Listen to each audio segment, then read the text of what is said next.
Pessoal, tudo na paz, irmão Alex, para dar continuidade aqui com relação à autoria dos livros da Bíblia, beleza? Nós já fizemos a Bíblia Hebraica, conhecida como Antigo Testamento, agora nós estamos no Novo Testamento. Hoje nós vamos ver a carta a Tiago, né? A carta de Tiago. Que o Criador possa estar nos abençoando grandemente. Se por acaso você quiser receber as mensagens, manda um oi por 61 991 19 24 21, irmão Alex, ok? Nós vamos estar continuando aqui vendo em 3 fontes diferentes.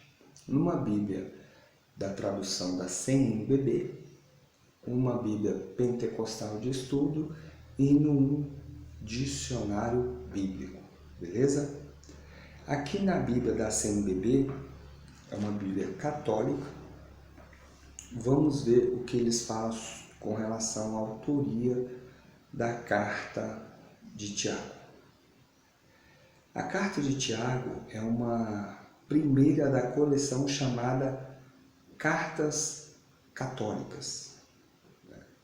Católicas quer dizer universais, né? Então, Igreja Católica, Igreja Universal.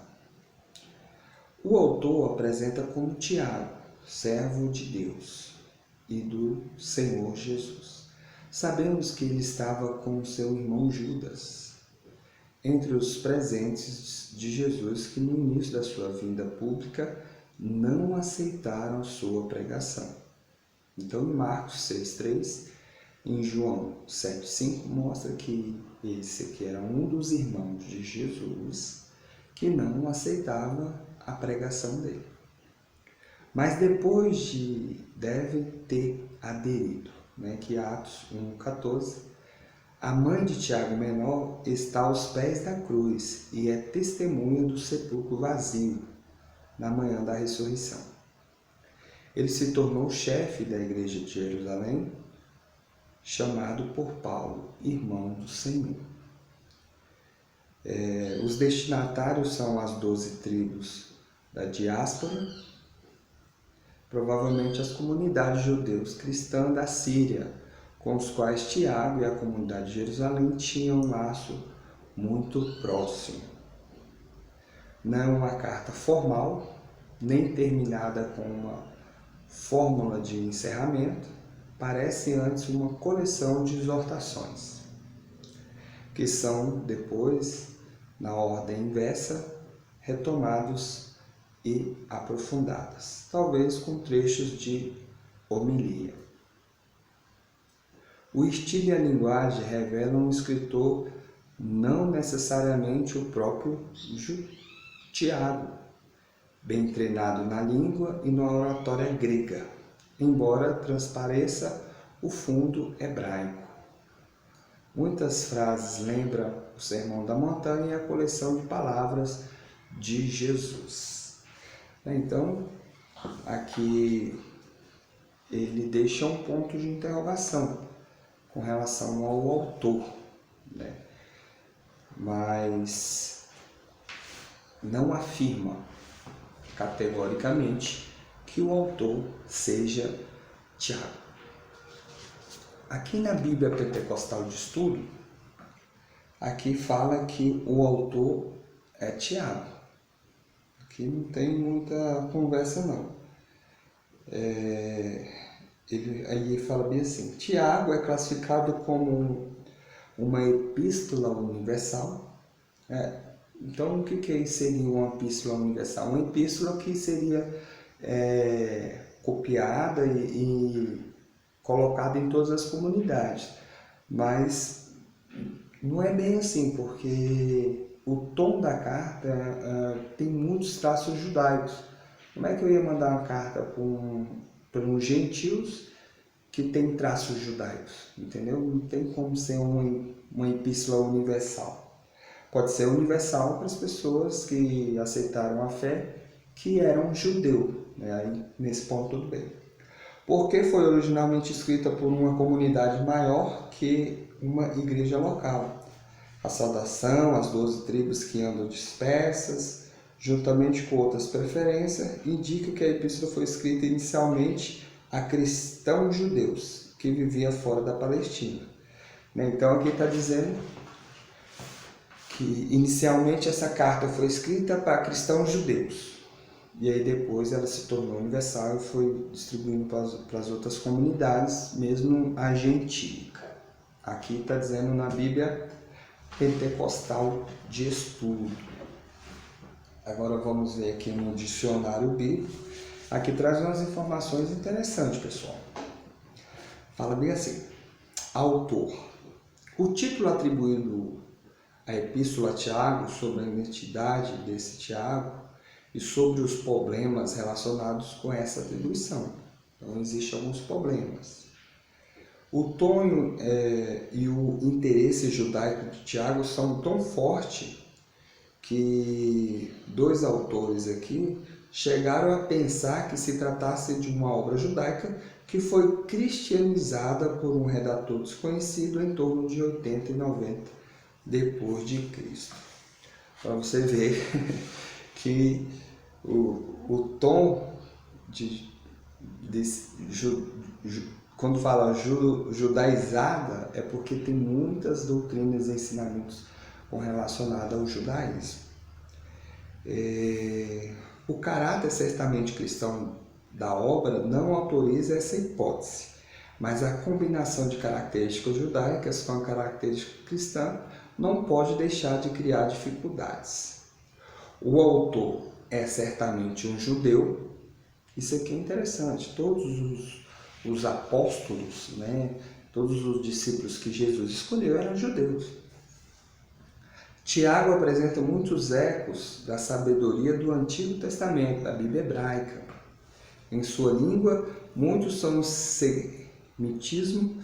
Sua mentalidade é muito mais a mentalidade concreta do Antigo Testamento do que abstrata da cultura grega. Os termos tipicamente judaicos são frequentes, mas não há dúvida de que o autor seja cristão.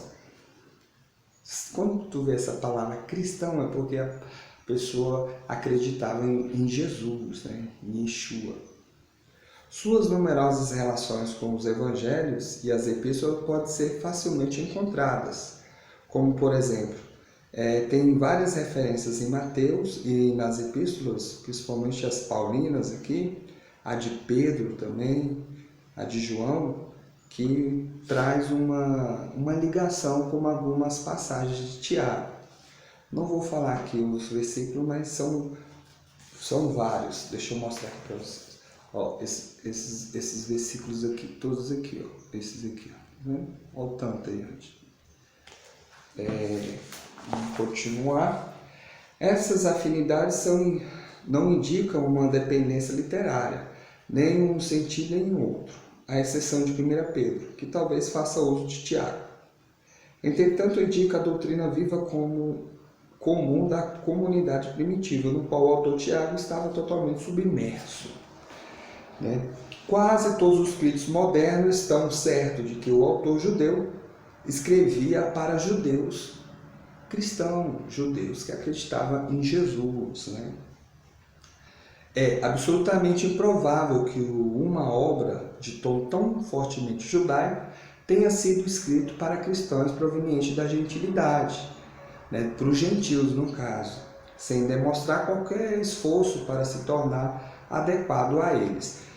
Foi o que eu falei anteriormente. Então essa carta foi escrita para judeus. Entendeu? Então os judeus iam entender bem a carta. Um gentil não iria entender, compreender, porque eles não estavam familiarizados com a cultura judaica. A própria epístola fornece alguns elementos em favor da atribuição da carta a Tiago, chefe da igreja de Jerusalém. Tem algumas referências. O escritor fala com autoridade.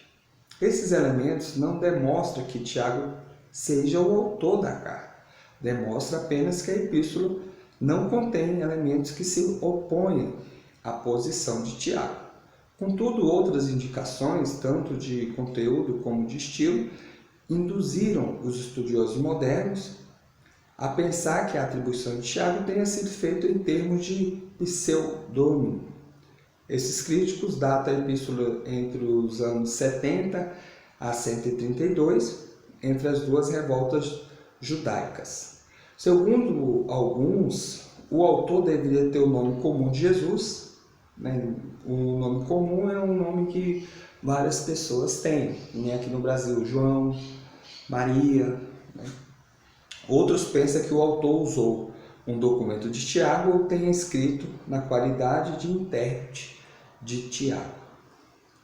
Contra a atribuição da Epístola a Tiago, costuma-se argumentar que a tradição que apresenta Tiago como extremamente dedicada às observâncias legais judaicas, Eusébio, as homilias pseudoclementinas, Tiago ignora a lei cerimonial e considera a lei somente como lei moral. A tradição de um Tiago submisso ao legalismo, aliás, não encontra bases muito sólidas no Novo Testamento, onde Tiago aparece como moderador e totalmente em relação a despesas dos gentios da observância da lei. Então, interessante que tem mais informação aqui, só que eu não vou falar mais para não ficar muito longo o vídeo ou o áudio. Mas na Reforma Protestante, os reformadores queriam tirar Tiago do Novo Testamento, do cânon do Novo Testamento, né? Não sei o que foi que aconteceu, que não conseguiram, né? Então, mas era uma das cartas por causa desse tom, né, judaico da carta. Então você vê que existiu, né, meio que uma rivalidade com relação às pessoas que tinham afinidade com o judaísmo, era um judeu, né, acreditava em Jesus, seguia Jesus, e os gentios que posteriormente foi abandonando ou não foi necessário, né, guardar as observâncias da lei. Então é uma questão histórica aí muito forte que não é fácil você trazer uma definição para isso, mas deixou bem claro aqui, nessas três fontes diferentes, que o autor pode ser que seja Tiago ou não. Não bateram o martelo aqui em afirmar quem escreveu essa carta. Beleza? Fique na paz, que o Papai do Céu nos abençoe grandemente. Um abraço do irmão Alex.